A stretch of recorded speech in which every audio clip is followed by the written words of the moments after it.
یا کوئی سونگ کا بیک گراؤنڈ ہو، مجھے یاد نہیں، اگر ہے تو میری آپ اصلاح کر سکتے ہیں، میں اس ویڈیو کو بھی رموو کر دوں گا۔ جو نماز پڑھتے ہیں ان پر کوئی جادو جن بد اثر نہیں کرتا، کیونکہ کل والی صورت پڑھنے سے جنات کا اثر ٹوٹ جاتا ہے۔ بالکل آپ کی بات صحیح ہے، لیکن آپ کی بات غلط بھی ہے۔ جب حضور علیہ السلام کی پاک ذات پر جادو کا اثر ہو جاتا ہے تو ہم کون ہیں؟ ان پر اس وجہ سے ہوا تھا جادو کا اثر، ہمیں دکھانے کے لیے کہ جادو برحق ہے۔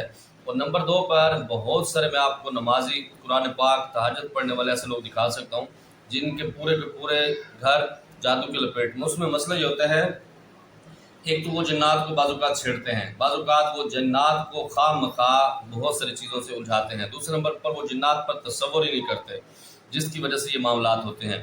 یہ جو جادو جنات کا اٹیک ہے، یہ اللہ رب العزت کی طرف سے، ہاں جو جادو جنات کا مریض ہوتا ہے اگر وہ نماز روزے کی پابندی کرنے والا ہے اس پہ حملہ کم ہوتا ہے، یہ بات بالکل پکی ٹھکی ہے۔ اگر وہ بہت سارے جو لوگ نماز نہیں پڑھتے، ہمارے جتنا ٹوٹی نمازیں پڑھتے ہیں، باوضو نہیں رہتے، ان کے اوپر اٹیک زیادہ ہوتا ہے۔ یا دوسرے نمبر پر جو کچے مائنڈ کے ہوتے ہیں ان کے اوپر جادو جنات کا اٹیک زیادہ ہوتا ہے، جو بالکل مضبوط ہوتے ہیں ان کے اوپر اٹیک کم ہوتا ہے۔